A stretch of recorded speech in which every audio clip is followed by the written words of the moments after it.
Conservative MP Andrew Scheer was on CTV News this week talking about why he thinks Justin Trudeau should be criminally charged by the RCMP and Mark Carney's proposed bail reform bill. I wanted to start off on the question of not necessarily if you're going to support it because you haven't seen it, but just based, I read the statement that your party put out, which was immediately criticizing the legislation. And I'm wondering why, if you haven't read the details, you aren't waiting until you do before you say this is bad.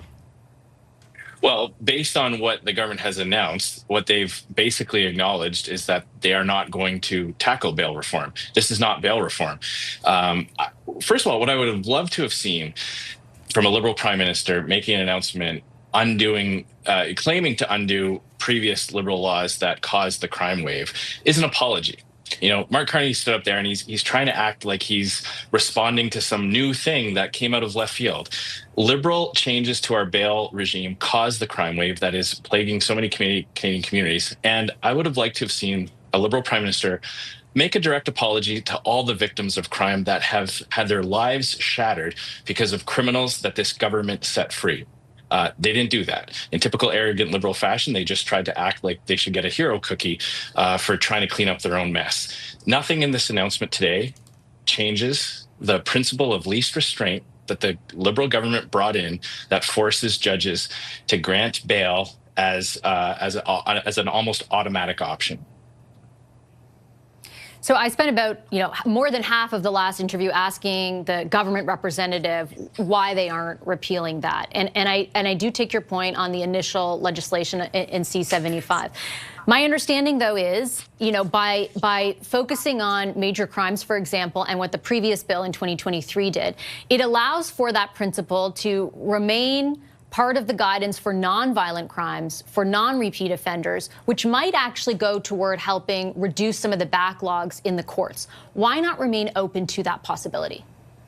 Well, I think you've asked a great question. It gives me an opportunity to contrast the Liberal approach and the Conservative approach as it relates to this key point. Reverse onus does not make bail harder to get. If you think of bail, an accused getting bail as a hurdle that has to be jumped over, reverse onus just changes the direction in which the accused has to run to jump over it. The Liberals have set that so incredibly low that it kind of doesn't matter which direction the criminal is trying to jump over it from. This reverse onus list does not take away that principle of least restraint. It just shifts who has to make the arguments about whether or not bail should be granted. And judges will still have to look at the changes Liberals brought in and say, I am bound by this legislation to follow the principle of least restraint. And it won't really matter if it's the Crown arguing or if it's the accused arguing. They're still going to have that very low barrier to bail. And what we've seen since the Liberals changed these laws, there has been an explosion. We're not talking about a slight tick up, or we're not talking about, in specific areas. Violent crime is up across the board, across the country. It's up over 60%. Crimes with firearms is up, almost doubled. So we're talking about places that used to be safe, people that used to be able to park their car at night and go to evening events, go to restaurants, don't feel safe anymore. And so many lives have been shattered by criminals that this government has let out. So that's the key difference between the Liberal approach and the Conservative approach. We want to take away that principle of least restraint so that dangerous or repeat offenders actually go to jail. I do understand that, but I'm looking at, for example, all the submissions put forward by the various police associations, which ask for exactly what the government says it's going to do, which is apply that principle of reverse onus. I look at the reaction today from the Toronto Police Association, which represents police officers in that city. They say this is a step in the right direction. The Canadian Police Association, this should be a moment for collaboration, not division. We urge all parties to engage constructively and pass this legislation as quickly as possible to enhance public safety and restore Canadians' diminished confidence in the justice system. What do you know that police don't? Well, I know that police have been calling for the elimination of that principle of least restraint. And while they may have been calling for other things, we continue to point out the fact that basically what the Liberals approach is this. Liberals look at dangerous and repeat offenders, and they have compassion for that accused person. They have compassion for that criminal, and they say, "Oh, these poor people that fall into a life of crime, and it's not really their fault, and let's not make them go to jail." Conservatives, our compassion are for victims of crime. Our compassion is for the moms and dads that no longer let their kids go to the park, business owners who are getting extorted. I mean, Vashi, when you were growing up, did you ever hear about Canadian business owners getting extorted? That's something you saw in movies and mobster films. This is now happening in many communities across the country. You can draw a direct line to Liberal legislation that both lowered penalties for dangerous and repeat offenders, but also forced judges to grant bail. And what we're saying is, let's adopt, if you want to have collaboration, if Liberals are willing to admit that they've made mistakes, great. Go the whole way. Work with us to pass conservative bill, jail, not bail, that will take away that principle of least restraint and keep those dangerous and repeat offenders behind bars so that they can't terrorize Canadians. But again, today, Mr. Scheer, I don't hear police associations saying what you are, which is this doesn't go nearly far enough. We need to repeal that principle. And even if they were to repeal that principle, there are still 3 pieces of case law, including in 2019, the Supreme Court case R versus Antic, that was kind of the impetus for the legislation in the first part that guides judges' decisions anyway. So even if you repealed what you say the government should, you would still have a judiciary that is guided by that principle to some effect. Applying reverse onus to major crimes will impact the way in which they're able to apply the principle and keep it to nonviolent crimes, will it not? No, really, all reverse onus means is which party in the court case has to make the arguments. That barrier to getting bail is still incredibly low with that principle of least restraint. And as to the court decisions that the Liberals used as an excuse, I know that's what the Liberals want people to believe, was that there was some court ruling that forced them to write this law. It's just not the case. Those court rulings were kind of speaking to financial surety around bail. Once bail was granted, what conditions were attached to that.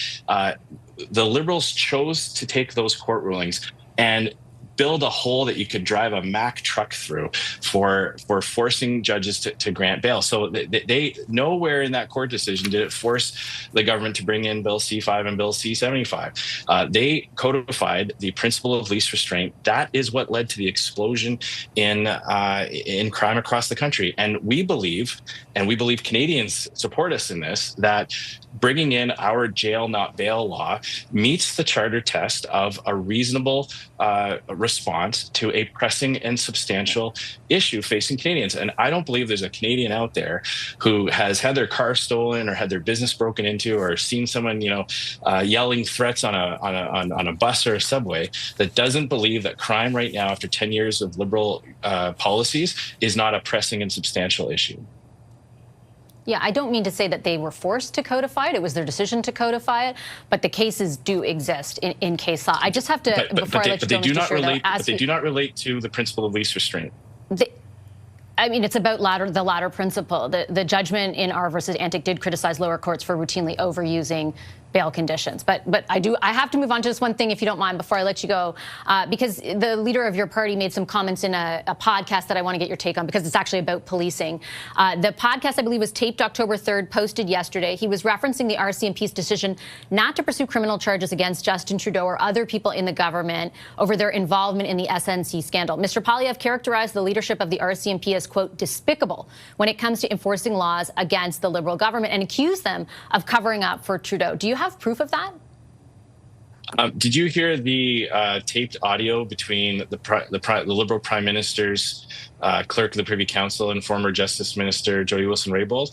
Because I heard that audio recording, and I heard explicit and implicit threats to a justice minister to grant, if she did not grant, a special deal to SNC Lavalin. I believe that's a matter of public record, and so I certainly I don't agree with the idea that there was not an attempt to interfere in the justice minister's role as an independent officer of the court.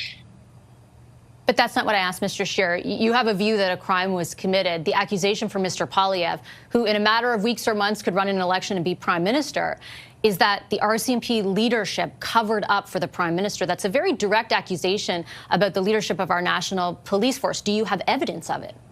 Well, as I just pointed out, there's direct evidence of an attempt by the Prime Minister, a sitting Liberal Prime Minister, to interfere with the Attorney General's carrying out of her duties. That audio was released. I listened to it on I believe you probably have too, and that is what I would point to. That when the RCMP says, "Oh, there's no evidence of interference," it's like, well, sorry, what more do you need? There's other cases where the Justin Trudeau's illegal acceptance of a private holiday that the RCMP chose not to investigate. So there's a lot of examples where senior Liberals have been caught breaking the law or attempting, or at least what a reasonable person would say there's evidence that should be explored, and the RCMP chose not to. No, but the RCMP did choose to explore that evidence, and they have testified to the fact they chose not to proceed to the point where public statements. Wait a second. Public statements on record saying that they were not able to obtain certain cabinet confidences. So why is that a cover-up? Isn't that the fault of cabinet at the time or the government at the time? Shouldn't your ire be directed at the political level and not at calling the leadership of the RCMP despicable and covering up for a prime minister? Well, I absolutely believe that the Liberals acted despicably in this. I would just the RCMP commissioners who Mr. Poilievre accused. I don't think you can make the accusation that I or my leader, Pierre Poilievre, we're not holding the Liberals accountable for their role in this as well. I mean, we absolutely attempted to prosecute both the SNC-Lavalin scandal, the Green Slush Fund scandal. We tried to get those documents to the RCMP. We tried to get the RCMP to take action and elevate this to a level where these crimes would actually be prosecuted. That's not what happened. So I think my leader has a strong case to make when he calls this out, and we certainly believe that the leadership of the RCMP should act independently and should not be afraid to hold politicians accountable. He said today, the commissioner of the RCMP, that he doesn't answer to any politician, that he isn't beholden to anyone. Do you not believe him? Well, I just continue to point out that when you have Liberal politicians attempting to interfere in an independent court case, accepting illegal gifts, funneling money through Liberal board members in the Green Slush Fund, where the Liberals split their friends and political donors onto a board to allocate taxpayers' money, and they allocated that taxpayers' money. They gave it to themselves. They gave it to their own companies, and still, we haven't seen criminal prosecutions on that. We saw the RCMP completely abandon the SNC-Lavalin affair when there was an audio of the Prime Minister's right-hand man, Michael Wernick, trying to pressure Jody Wilson-Raybould into making a decision she did not believe was just. And so I think I've laid out a very compelling case that would certainly run counter to the quote you might have from the RCMP. Okay, I got to leave it on that note. I'm out of time. I appreciate your time as always, Mr. Scheer. Thank you so much.